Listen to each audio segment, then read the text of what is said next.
Welcome to my channel. I'm Scott, and if you want to catch my newest video, I post one every day. In this video, I am going to walk you through the process of valuing Suncor stock by analyzing their financial statements and dissecting their financial ratios so we can determine if it's a buy or a sell. Suncor is a Canadian energy company based in Calgary, Alberta. It specializes in production of synthetic crude from oil sands. The company has taken steps to minimize the environmental impact of its operations. Suncor used to market products and services to retail customers under its Sunoco brand name. In 2009, it acquired Petro-Canada, which replaced the Sunoco brand across its existing outlets. Suncor also markets through a retail network of Shell and ExxonMobil branded outlets in Colorado. We're going to look at the ticker that trades on the Toronto Stock Exchange, since their financials are reported in Canadian dollars. The company also trades on the NASDAQ under the ticker SU. Let's get started with the model. This is a large cap company, 33 billion market cap. They're trading at $21 a share, and they have 1.5 billion shares outstanding. Let's look at the financials. The way you value a company is you estimate the free cash flows into the future, and then you discount those numbers back to today's value. That's what we're doing in this video. And free cash flow is cash flow from operations minus capital expenditures. So you can see the company had positive free cash flow every year except in 2020. Net income is the profit and loss on the income statement. It's revenue minus expenses. They also had positive net income every year except in 2020. Revenue is the sales for the company, and that was growing each year, but then it dropped a lot in 2020 due to COVID and low oil prices. This is the company's income statement. The top line is the revenue, the sales. Below that is the cost of revenue. These are the expenses directly related to generating the revenue, and the difference is the gross profit, and you can see that was really small relative to prior years. Below that is operating expenses, and they had a big negative operating income in the trailing 12 months. It was pretty low in 2019 at only $2 billion, much higher in 2018 at $6.5 billion. Below that is the interest they pay in their debt. They pay over $1 billion of interest. Then there's other income and expenses.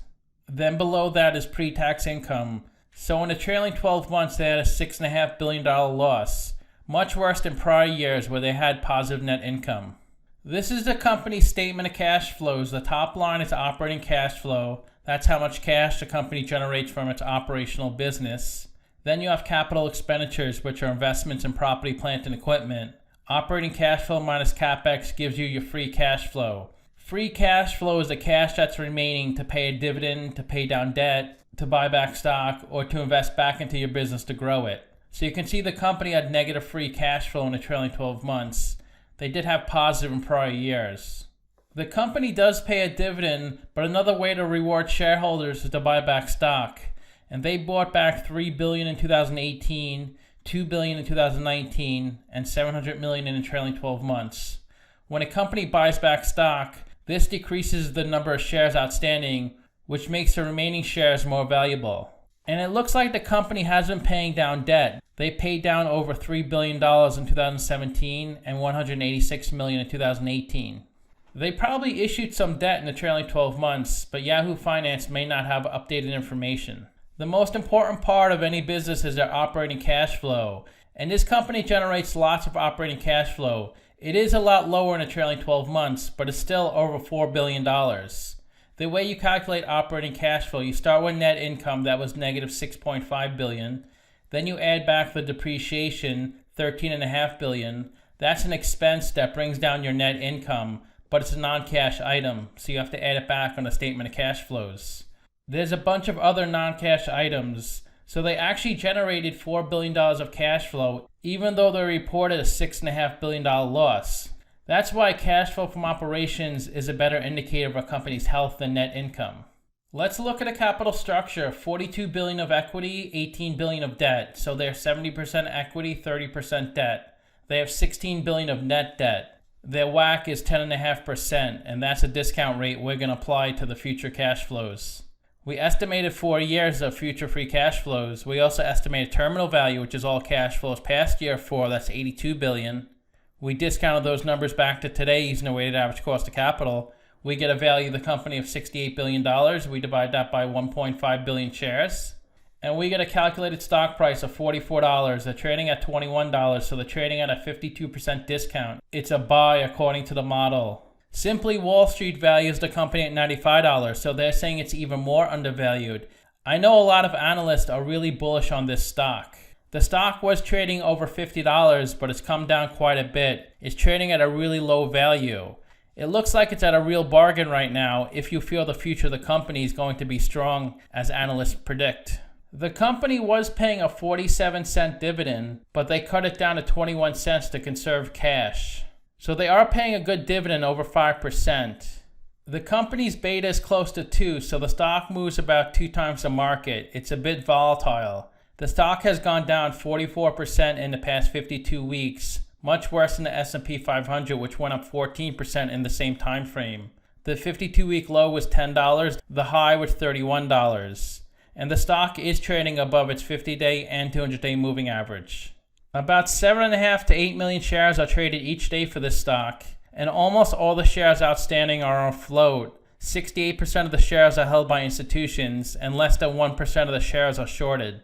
If you invested $10,000 into this company 10 years ago, you would have had half your investment today. So the stock definitely has been struggling in the past few years.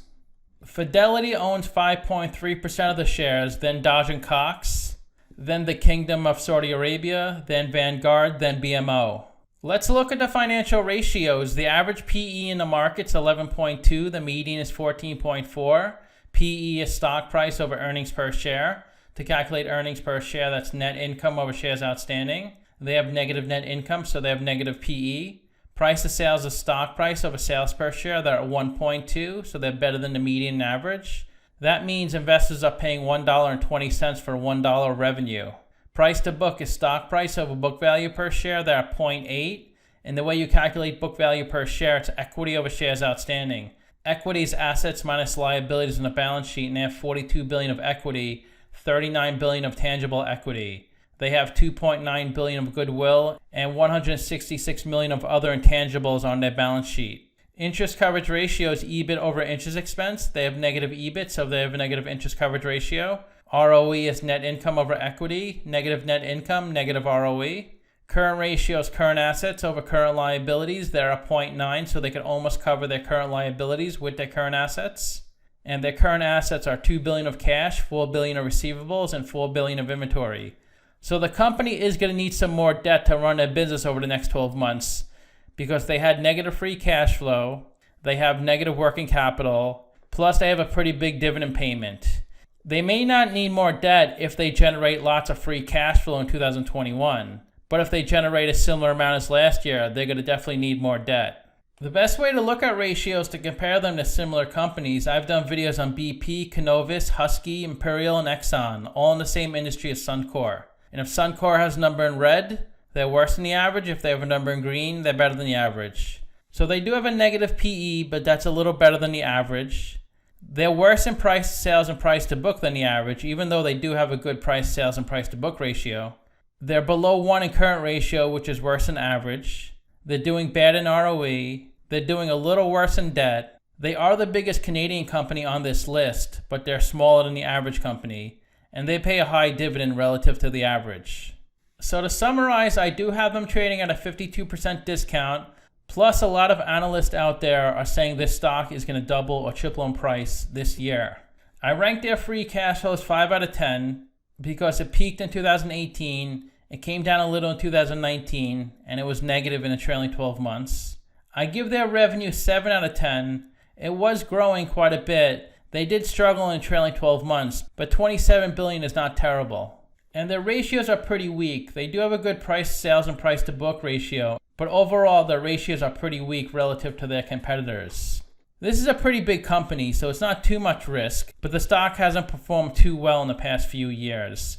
But I think for a long-term investment, it should be fine. In the short term, anything can happen. So let me know what you think. Give this video a like, subscribe, or comment below. Also, if you'd like to get a custom valuation or just support the channel, you can become a member by clicking on the link in the description below. Thanks for watching.